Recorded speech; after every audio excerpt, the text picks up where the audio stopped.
Good morning, everybody. Hey, guess what?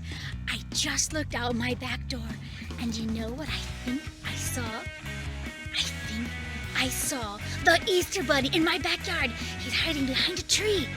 Look, let's see if we can see him. See that tree? Shh. I'm going to see if we can sneak up and see the Easter Bunny. Ready? Let's go. Shh. Come with me. I can't wait to see if it's the Easter Bunny. Look, it's... Oh, wait! Look at that! It's just my son's stuffed animal. You're not the Easter Bunny. What are you doing out here, little guy? Come on, let's go in. It's almost story time and we don't want to miss it. And guess what? The story's not about this guy. Easter isn't about the Easter Bunny, even though he's lots of fun. We're going to learn what it's really about. And don't worry, it might be a little sad at first, but this story's got the best ending ever. I hope you join me for the story. Bye! Good morning, Adventureland! What is today? Today is Easter! Yay! So, what's Easter about again? Do you ever wonder what it's about?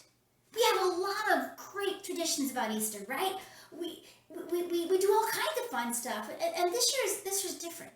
See, some of our traditions that we do every year, we might not get to do this year because, well, we're all at home. So, what about all those traditions? We do lots of fun things, like we get together with our family and we go to church, or we have dinner, or maybe we get our picture taken with the Easter Bunny, or make pretty colored eggs and go out and hide the candy and go out and look for an Easter egg hunt, and then we eat it all. That's all great. That's all wonderful. I hope that your family is still able to celebrate some fun traditions this year around Easter. I, for one, plan on still eating the candy. It might be a sacrifice, but I am willing to take it. Chocolate eggs. Okay, I'm getting sidetracked. What is Easter about? It's not about the bunnies. It's not about the chocolate even. It's not even about getting together with our family and our friends and going to church or having dinner, which are all wonderful, wonderful traditions. But what is it about? I know a lot of you already know that Easter is a celebration of Jesus who died but then came back to life. But do we know why? Why did that happen? Why did Jesus die? Why did he come back to life? This is an answer that I think we should all hear. And you know, guys, I love telling stories. I love telling your story every week, and I get excited, right? If you've seen me tell stories, I get excited. I jump up, and I move, and I get silly. But you know what? This story, out of all the stories I have told, this is the best story. And this is the best story because, like the other stories that we read in the Bible, these are true stories.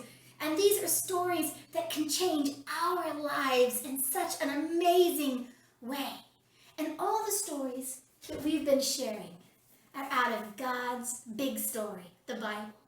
So this week, I'm going to read a lot of our story right here out of this book.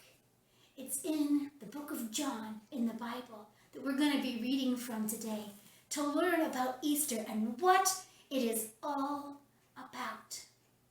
See, last week, if you watched our story, you would have learned about some things that were happening. There had been some religious leaders that didn't like Jesus, and they wanted to get rid of him. And they had been plotting on how they could get rid of Jesus. Even Jesus, even one of his own disciples, had joined the plot against him. And it looked like they were going to win. You see, Jesus was arrested and he was taken away. And he had kind of a trial. But let's look through the Bible and tell us what actually happened. We're reading today from a book called John. See, John is a name you might have heard, right? John was one of Jesus' disciples. He was one of his very good friends, right? So he, after Jesus had died and risen again, wrote down his stories for us so that you and I could read them and learn more about Jesus. So I'm going to open up my Bible here into the book of John. Now, we also learned last week that some other things happened, right? Jesus and his friends had a meal together, their last meal together, called the Passover. Judas betrayed Jesus, and his good friend Peter had said that he would stick with Jesus to the end, and Jesus had told him that he would deny knowing him, and he said, no way. Do you know what happened that very same night? When Jesus was taken away to be questioned by the authorities, Peter was questioned as well, but not by any official authorities, by a servant girl. A servant girl said, hey, don't you know Jesus? And he said, oh, no, I don't know him. See, even one of Jesus' best friends was so scared that he wouldn't admit to even knowing Jesus. These were some very dark times. It wasn't easy, and it was scary for everyone. A group of soldiers, their commander and the Jewish officials, arrested Jesus. They tied him up and brought him first to Annas. He was the father-in-law of Caiaphas, the high priest at the time.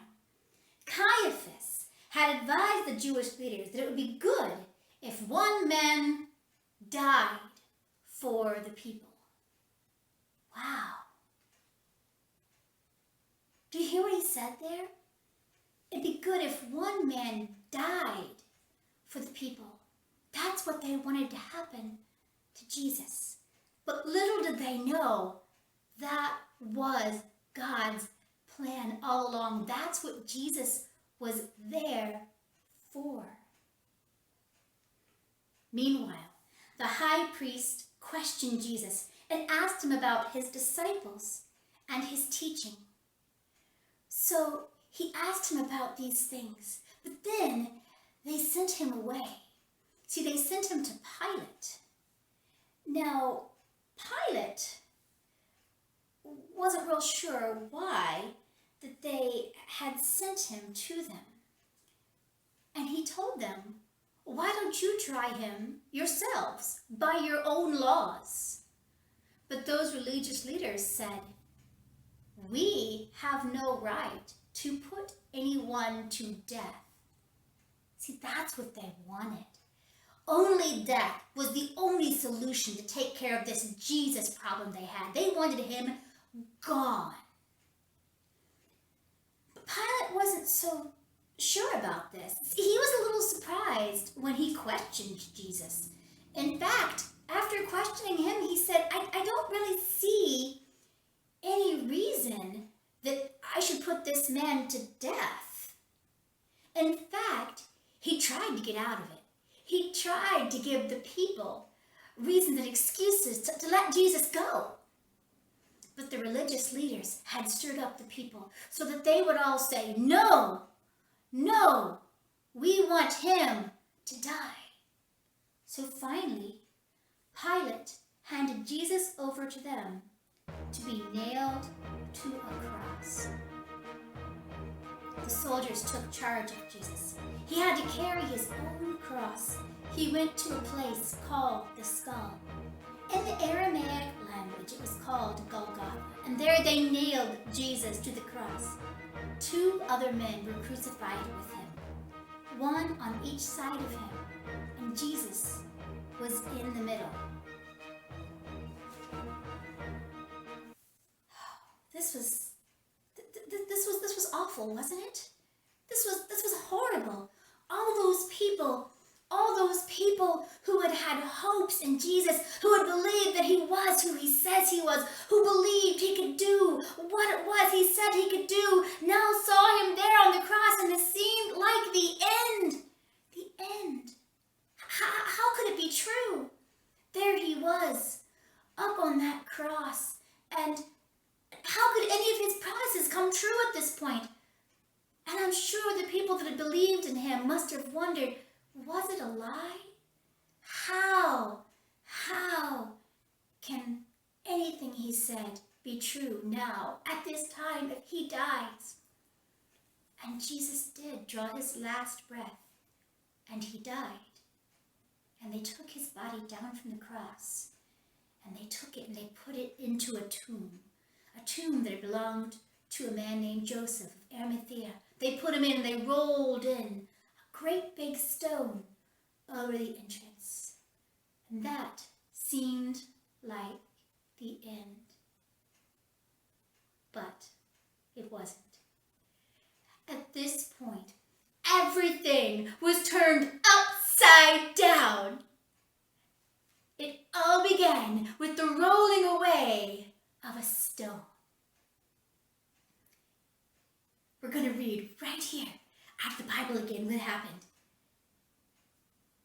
It tells us that Mary went to go see the tomb. You see, it was the first day of the week. It says that she went to look, and the stone was rolled away, and she didn't know what was going on. So she ran back and told some of the other disciples, and they came to look, and they looked around and couldn't figure out what was going on, and they ran back to tell the rest of their friends, but Mary still stood there. She was so upset. And while she was there, she saw some pretty amazing things. She saw two angels, but then even more amazing than that, she saw a man. Now, this man wasn't just any man. This was Jesus himself. It was Jesus, and the Bible tells us that she didn't know who he was at first. She had no idea. She thought that she turned around and she saw Jesus standing there, and she didn't realize it was Jesus. And he asked her, "Woman, why are you crying? Who are you looking for?" She thought he was the gardener. So she said, "Sir, did you carry him away? Tell me where you put him. Then I'll go get him." Then Jesus said to her, "Mary." She turned toward him. Then she cried out in the Aramaic language, "Rabboni!" Rabboni means teacher. She was so excited. She realized this was Jesus. She'd been so upset. She didn't even look and realize who this was. She opened her eyes and saw him. She saw this was Jesus. Jesus was alive. And this was the most exciting part of all of these stories. Jesus was alive. He is risen. Now, for those of you who don't know this, around here on Easter, this is what we do. When someone says, "He is risen," then you shout, "He is risen indeed." I want you guys to do that with me. And this time, I want to hear you. I know you are far away in your own house, maybe on the other side of town, maybe not even in the same town as me, but I want to hear you. Ready? He is risen. He is risen indeed. Now, one more time. I'm going to listen real hard. He is risen. You know, I'm not sure, but maybe, just maybe, I might have heard some of you guys.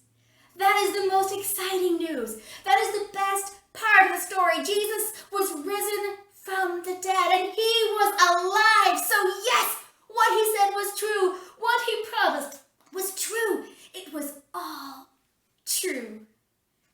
That was the wonderful, wonderful part of the story. Now later on, the rest of the disciples got to see this for themselves. The Bible tells us on the evening of that first day of the week, the disciples were together.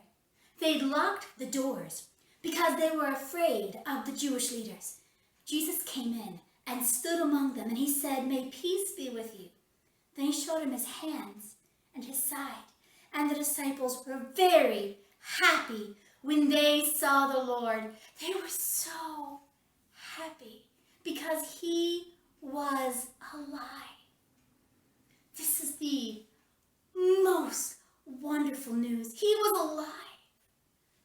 Jesus came here, and it was all part of God's big plan for him to die and then rise again to new life And because he had new life, we can have new life with him too. He died to forgive us so that we could spend eternity in heaven with him. You see, the people who were there that day wouldn't have understood what was going on. The people that were standing around seeing when Jesus was on the cross wouldn't have thought anything was unusual.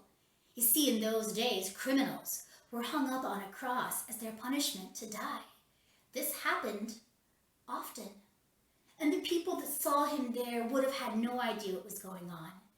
In fact, he was there between two criminals on other crosses. You see, they were used to seeing people up there as a punishment by the Roman Empire because they were liars, thieves, rebels, and criminals. But Jesus wasn't. Jesus led a perfect life.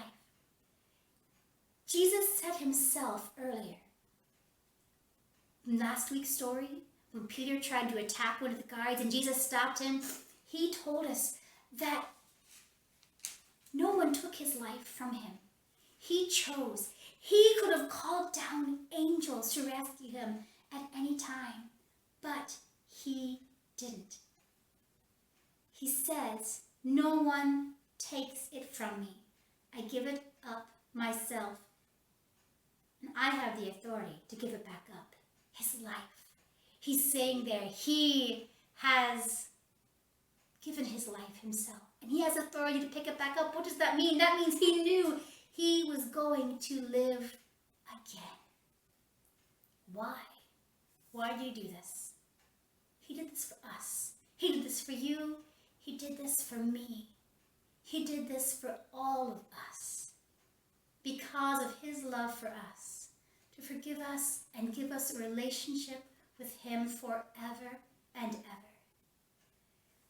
You know, if you want to have a relationship with him and spend forever in heaven with Jesus, we must just believe in him and trust in him. And that's a decision that you have to make. Not your mom or your dad or your teacher. You decide that. You decide, do you believe in Jesus? Do you trust in him? Do you want to spend forever in heaven with him? He did this for us. This is what Easter is about. Now, if you still have questions, that's okay. That's why we get together every week in Adventureland to share stories from God's big story. Because there's so much to learn about Jesus and God, and we can learn it together. So if you still have questions, that's okay. You can ask your parents or a trusted adult. When we are finally able to open up those doors again and gather back together in the church, ask your teachers. If you've decided just now that you want to believe in him, you want to trust in him, you want to spend heaven with him, then this is a wonderful time to talk to those parents or those teachers and learn some more about this and ask your questions. Jesus wants you to live with him forever in heaven.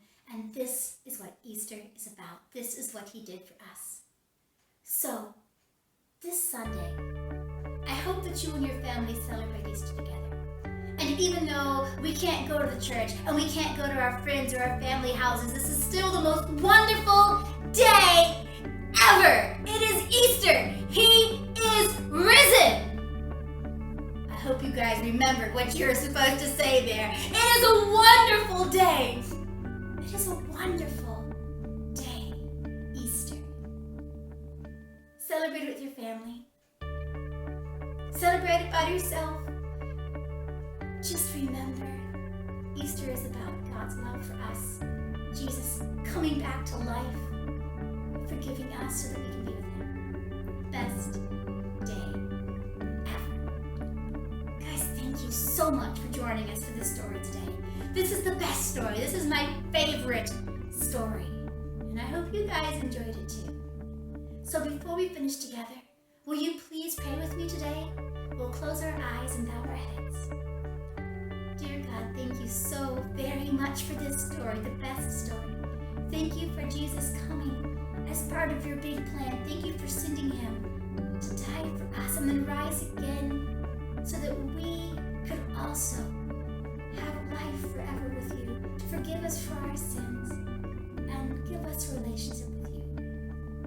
Be with all the children watching, all the families watching. Help them to put their trust in you today, to believe in you. And help us all celebrate Easter as the wonderful, wonderful day it is. No matter what else goes on in the world, because you are in control now and forever. And thank you so much, Father. And in your name we pray, amen. Guys, thank you for joining us. Have a wonderful Easter. Happy Easter, everyone. Bye.